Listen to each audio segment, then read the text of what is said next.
welcome back to my channel, your online teacher. ഈ വീഡിയോയിൽ നമ്മൾ നോക്കുന്നത് +2 ഇംഗ്ലീഷിന് നമ്മൾ എന്താ പഠിക്കേണ്ടത് എന്നുള്ളതാണ്. ഇതിൽ പറയുന്ന കാര്യങ്ങളാണ് നമ്മൾ പഠിക്കേണ്ടത്. അതുപോലെ തന്നെ +2 ഇംഗ്ലീഷിൻ്റെ ഒത്തിരി ഇമ്പോർട്ടൻ്റ് ആയിട്ടുള്ള വീഡിയോസിൻ്റെ ലിങ്ക് ഡിസ്ക്രിപ്ഷനിൽ അവൈലബിൾ ആണ്. ഫോർമാറ്റ്സ്, സമ്മറി, ക്യാരക്ടർ സ്കെച്ചസ് എല്ലാം തന്നെ ഡിസ്ക്രിപ്ഷനിൽ അവൈലബിൾ ആണ്. ഡിസ്ക്രിപ്ഷനിലെ ലിങ്കുകൾ ചെക്ക് ചെയ്യാം കേട്ടോ. സോ ഇംഗ്ലീഷ് എഴുതുന്ന സമയത്ത് നമ്മൾ പഠിച്ചിരിക്കേണ്ട ഒന്നാമത്തെ കാര്യം എന്ന് പറയുന്നത്, ഇംഗ്ലീഷിന് വേണ്ടിയിട്ട് പഠിച്ചിരിക്കേണ്ടത് എല്ലാ ചാപ്റ്റേഴ്സിൻ്റെയും ഷോർട്ട് സമ്മറി നമ്മൾ അറിഞ്ഞിരിക്കണം. സമ്മറി നേരെ പോയി എഴുതുകയല്ല ചെയ്യുന്നത്, ബട്ട് നമ്മളത് അറിഞ്ഞു കഴിഞ്ഞാലാണ് ഓരോ ക്വസ്റ്റ്യൻ്റെ ആൻസേഴ്സ് നമുക്ക് ചെയ്യാൻ വേണ്ടിയിട്ട് സാധിക്കുകയുള്ളൂ. ദെൻ രണ്ടാമത് നമ്മൾ അറിഞ്ഞിരിക്കേണ്ട കാര്യം മേജർ ക്യാരക്ടേഴ്സാണ്. ക്യാരക്ടർ സ്കെച്ച് നിങ്ങൾക്ക് പഠിക്കാൻ വേണ്ടിയിട്ടുള്ള ഇമ്പോർട്ടൻ്റ് ആയിട്ടുള്ള ക്യാരക്ടർ സ്കെച്ചിൻ്റെ വീഡിയോസിൻ്റെ ലിങ്കും എല്ലാം ഡിസ്ക്രിപ്ഷനിലുണ്ട് കേട്ടോ, ചെക്ക് ചെയ്യാം. സോ നമ്മൾ സമ്മറി പഠിച്ചു, ക്യാരക്ടേഴ്സ് പഠിച്ചു.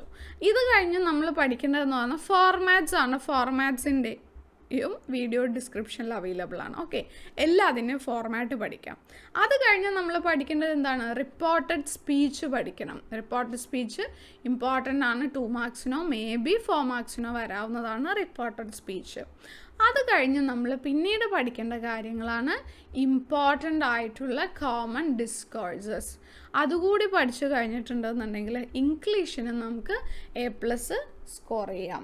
A+ സ്കോർ ചെയ്യുമ്പോൾ ഓരോ ഡിസ്കോഴ്സിലും നമ്മൾ ശ്രദ്ധിക്കേണ്ട കാര്യങ്ങളുണ്ട്. അതിൻ്റെ എല്ലാം വളരെ ഡീറ്റെയിൽഡ് വീഡിയോസ് നമ്മുടെ ചാനലിൽ അവൈലബിൾ ആണ് കേട്ടോ. സോ അതെല്ലാം ശ്രദ്ധിച്ചു കഴിഞ്ഞാൽ A+ നമുക്ക് സ്കോർ ചെയ്യാം. ഇതെല്ലാം ഓവറോൾ ഒന്ന് ജസ്റ്റ് ഒന്ന് പഠിച്ചിട്ട് പോയി കഴിഞ്ഞാൽ എന്തായാലും ഇംഗ്ലീഷിൽ നിങ്ങൾ പാസ്സാവുകയും ചെയ്യും. സോ നോക്കാം, കോമൺ ഡിസ്കോഴ്സസ് എന്ന് പറയുന്നതിൽ ആദ്യത്തേതാണ് ഡിബേറ്റ് എന്ന് പറയുന്നത് അല്ലേ. ഡിബേറ്റിന് ഒരു ടോപ്പിക്ക് തന്നിട്ട് അതിനെ നിങ്ങൾ സപ്പോർട്ട് ചെയ്യുന്ന രീതിയിലോ അല്ലെങ്കിൽ അഗെയിൻസ്റ്റ് ആയിട്ടുള്ള രീതിയിലോ ആർഗ്യുമെൻറ്റ്സ് ചോദിച്ചേക്കാം.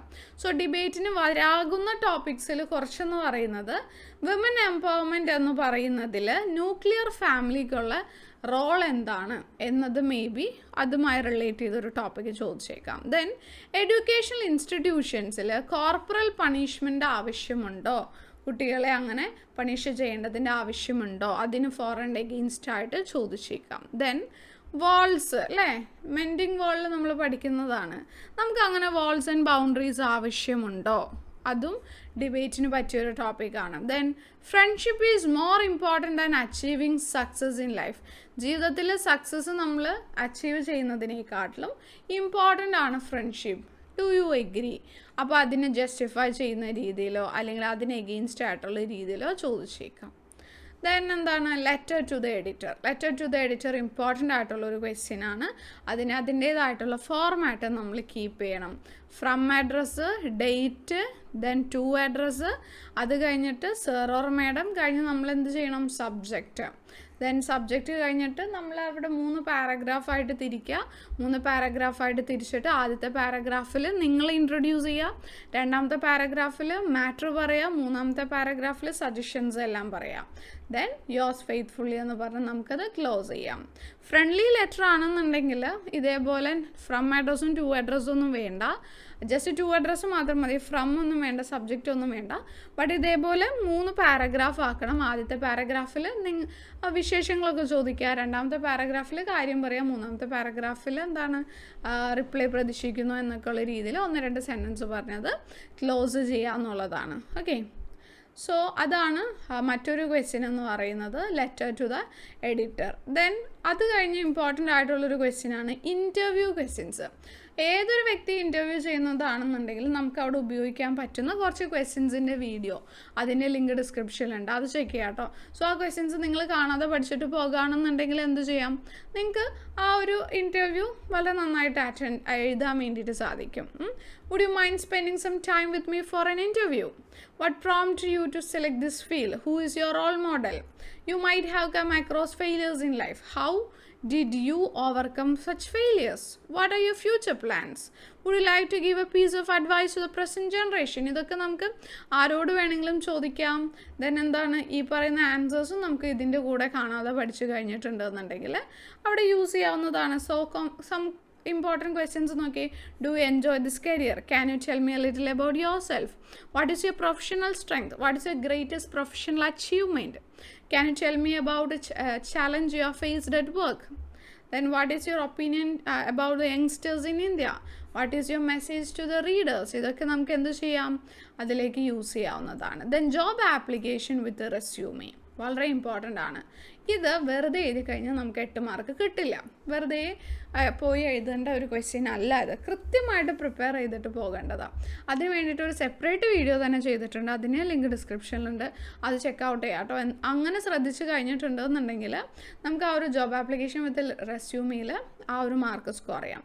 ദെൻ സെമിനാറിന് കുറച്ച് ഡീറ്റെയിൽസ് തന്നിട്ട് സെമിനാർ റിപ്പോർട്ട് എന്ന് പറയുന്നത് കണ്ടോ, ഒരു സാമ്പിൾ ഇതാണ്. റിപ്പോർട്ട് ഓൺ എന്ന് പറഞ്ഞിട്ട് ആ സെമിനാറിൻ്റെ ടോപ്പിക് എഴുതണം. ദെൻ എന്താണ്, പ്ലേസ് എഴുതുക. എന്നിട്ട് പാസ്റ്റ് ടെൻസിൽ വേണം എഴുതാൻ. ഓക്കെ, ഒരു seminar on the topic dash was held yesterday held ചെയ്തിരുന്നു. ദെൻ നമുക്ക് തന്നിട്ടുള്ള ഡീറ്റെയിൽസിൽ നിന്ന് Shrimati dash inaugurated the programme. എന്നിട്ട് അവർ എന്തൊക്കെയാണ് പറഞ്ഞതെന്നുള്ള 1-2 കാര്യങ്ങൾ പറയാം. The seminar started with a prayer.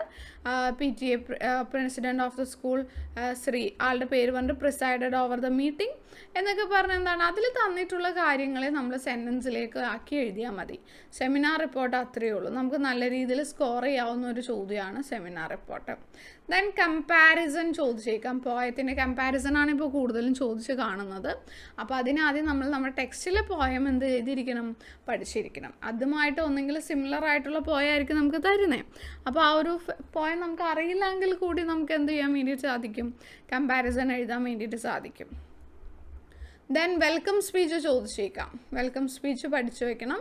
അതല്ലാതെയുള്ള normal സ്പീച്ചിൽ expect ചെയ്യുന്ന ക്വസ്റ്റ്യൻസ് ടോപ്പിക്സ് അറിയാലോ. വിമൻ എംപവർമെൻറ്റ്, അതുപോലെ തന്നെ നേച്ചർ പ്രൊട്ടക്ഷൻ, ദെൻ അതുപോലെ dangers of drug abuse, social entrepreneurship. ഇതിൽ നിന്നൊക്കെയുമായി ബന്ധപ്പെട്ടിട്ടാണ് സ്പീച്ച് വരാൻ ചാൻസ് ഉള്ളത്.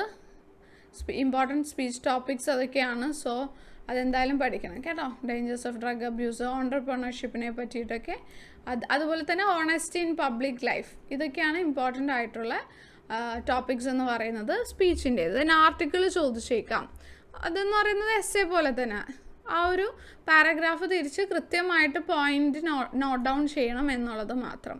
ദെൻ ബ്ലബിൻ്റെ ഫോർമാറ്റ്സ് എല്ലാം നമ്മൾ ചെയ്തിട്ടുണ്ട്. ബ്ലബ് എന്താണെന്നൊക്കെ ഓൾറെഡി നമ്മൾ ഡിസ്കസ് ചെയ്തതാണ്. സോ ബ്ലബ് എന്ന് പറയുന്നത് കൂടുതലും ചോദിക്കാൻ ചാൻസ് നമ്മുടെ ഹൊറഗെല്ലുവിൽ നിന്നാണ്. സോ ഒന്ന് ആ ഒരു ഓതറിനെ പറ്റിയിട്ട് കുറച്ച് കാര്യങ്ങൾ പഠിച്ചു വയ്ക്കുക. ദെൻ ഇമെയിൽ വളരെ ഇമ്പോർട്ടൻ്റ് ആണ്. ഇമെയിലിൻ്റെ ഫോർമാറ്റ് കീപ്പ് ചെയ്യണം. ബ്ലോഗ് ഒരു ഇൻട്രസ്റ്റിംഗ് ആയിട്ടുള്ള ഹെഡ്ലൈൻ വേണം. ഷോർട്ട് പാരഗ്രാഫ്സ് ആക്കി തിരിക്കണം. ഒരു ബിഗിനിങ്, മിഡിൽ ആൻഡ് എൻഡ് ഉണ്ടായിരിക്കണം. സിമ്പിൾ സ്റ്റൈലായിരിക്കണം. ഇൻഫോർമൽ ആയിരിക്കണം. ബിക്കോസ് നമ്മുടെ ഒപ്പീനിയനാണ് നമ്മളവിടെ ബ്ലോഗിൽ ഷെയർ ചെയ്യുന്നത്. ഓക്കെ. ദെൻ അനൗൺസ്മെൻറ്റ് പറഞ്ഞല്ലോ, ഒരു പേഴ്സണെ അനൗൺസ് ചെയ്യുന്നതോ അല്ലെങ്കിൽ ഒരു ഇവൻ്റ് അനൗൺസ് ചെയ്യുന്നതോ ചോദിച്ചേക്കാം. ദെൻ അതുപോലെ തന്നെ പ്രൊഫൈലും വളരെ ഇമ്പോർട്ടൻ്റ് ആയിട്ടുള്ള ഒരു ക്വസ്റ്റ്യൻ ആണ്. സോ ഇതാണ് some of the major important discourses. ഈ പറയുന്ന discourses, then important characters, summary of chapters, ഇത്രയും കാര്യങ്ങൾ, job application letter with resume, ഇത്രയും കാര്യങ്ങൾ നിങ്ങൾ പഠിച്ചിട്ട് പോയാൽ നിങ്ങൾക്ക് A+ അല്ലെങ്കിൽ നല്ലൊരു മാർക്ക് ഇംഗ്ലീഷിൽ സ്കോർ ചെയ്യാൻ വേണ്ടിയിട്ട് സാധിക്കും. സോ വീഡിയോ ഹെൽപ്ഫുൾ ആയിട്ടുണ്ടാകുമെന്ന് വിചാരിക്കുന്നു. Thank you.